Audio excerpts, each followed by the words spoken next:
दोस्तों, आपने अक्सर सुना होगा कि वैष्णो देवी का मंदिर हिंदू धर्म का एक प्रमुख शक्तिपीठ है। हर साल लाखों श्रद्धालु कठिन पहाड़ी रास्ता तय कर माता रानी के दर्शन करने पहुंचते हैं। लेकिन क्या आपने कभी सोचा है, इतनी मान्यता और आस्था होने के बावजूद वैष्णो देवी का जिक्र वेदों और पुराणों में क्यों नहीं मिलता? आज के इस वीडियो में हम जानेंगे इस रहस्य के पीछे की सच्चाई। दोस्तों, वैष्णो देवी का दिव्य शक्तिपीठ आज इतना प्रसिद्ध है कि लाखों श्रद्धालु हर साल 14 किलोमीटर की कठिन चढ़ाई कर माता के दर्शन करने पहुंचते हैं। लेकिन हैरानी की बात यह है कि इतनी आस्था और मान्यता होने के बावजूद हमें वेदों और पुराणों में माता वैष्णो देवी का सीधा जिक्र नहीं मिलता। तो सवाल उठता है, आखिर उनकी इतनी महिमा फैली कैसे और उनका अस्तित्व शुरू हुआ कहां से? माना जाता है कि माता वैष्णो देवी के प्राकट्य की कथा भागवत और दुर्गा सप्तशती में मिलती है, परंतु प्राचीन वेदों और पुराणों में इनके नाम का उल्लेख नहीं है।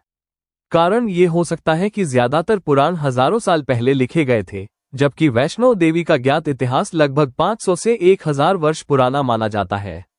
शायद यही वजह है कि वेदों और पुराणों में इनका सीधा वर्णन हमें नहीं मिलता। तो चलिए दोस्तों, अब आगे जानते हैं माता वैष्णो देवी के प्राकट्य और उनकी अद्भुत कथा के बारे में। दोस्तों, माता वैष्णो देवी को त्रिकुटा और वैष्णवी नामों से भी जाना जाता है।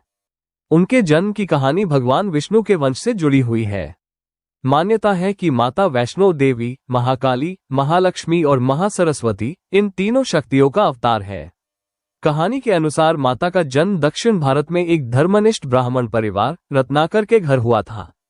बचपन में उनका नाम त्रिकुटा रखा गया। त्रिकुटा छोटी उम्र से ही साधना और तपस्या में लीन रहती थी। उनके भीतर अलौकिक शक्ति और दिव्य तेज दिखाई देता था। बाद में जब उनका संबंध भगवान विष्णु के वंश से जोड़ा गया तो उन्हें वैष्णवी नाम से जाना गया और यहीं से उन्हें वैष्णो माता कहकर पुकारा जाने लगा। यानी दोस्तों, वैष्णो माता केवल एक देवी नहीं बल्कि तीनों प्रमुख शक्तियों का मिलन मानी जाती है, शक्ति, ज्ञान और समृद्धि का संगम। यही कारण है कि आज भी लाखों श्रद्धालु माता के दर्शन के लिए कठोर यात्रा करने से भी पीछे नहीं हटते। कथाओं के अनुसार त्रेता युग में माता वैष्णो ने एक राजकुमारी के रूप में जन्म लिया था। उनका उद्देश्य सिर्फ एक था, लोगों का कल्याण करना और उन्हें धर्म के मार्ग पर चलाना। समय बीतने के साथ माता ने अपने सांसारिक जीवन को त्याग दिया और निकल पड़ी गहन तपस्या की ओर। वे आकर रुकी त्रिकुटा पर्वत पर। यहाँ उन्होंने वर्षों तक साधना और तपस्या की। कहा जाता है कि कठोर तपस्या के बाद जब समय आया तो उनका शरीर 3 दिव्य शक्तियों में परिवर्तित हो गया। ये शक्तियां थीं महाकाली, महालक्ष्मी और महासरस्वती, और यही तीनों दिव्य ऊर्जाएं आज भी माता वैष्णो देवी के पवित्र धाम में 3 पिंडियों के रूप में विराजमान है। त्रिकुटा पर्वत की इसी प्राचीन गुफा में माता का पवित्र मंदिर स्थित है।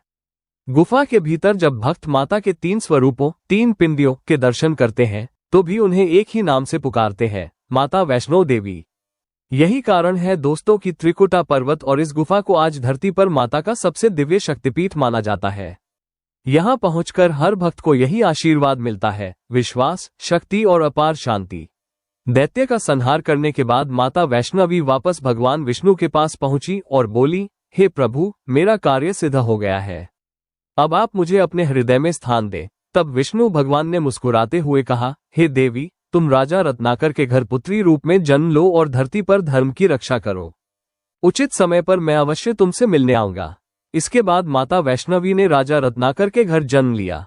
बचपन से ही वे राम नाम का गुणगान करने लगी। थोड़ी सयानी होने पर वे त्रिकुट पर्वत पर जाकर भगवान श्रीराम की प्रतीक्षा करने लगी। जब माता सीता की खोज में भगवान राम वहां पहुंचे तो वैष्णवी ने उनके चरणों में प्रणाम किया और निवेदन किया, प्रभु, अब मुझे अपने साथ ले चलिए। तब श्रीराम ने बड़ी करुणा से उत्तर दिया, हे वैष्णवी, इस जन्म में मेरा विवाह हो चुका है। मैं अब तुमसे विवाह नहीं कर सकता, लेकिन कलयुग के अंत में जब मैं कल्कि अवतार लेकर आऊंगा तब अवश्य तुमसे विवाह करूंगा। उस समय मेरी 2 पत्नियां होंगी, एक महालक्ष्मी और दूसरी तुम। कहते हैं तभी से माता वैष्णवी भगवान कल्कि के अवतार की प्रतीक्षा में त्रिकुट पर्वत पर तपस्या कर रही है और इसी तपस्या के कारण वे आज वैष्णो देवी के नाम से पूजी जाती है।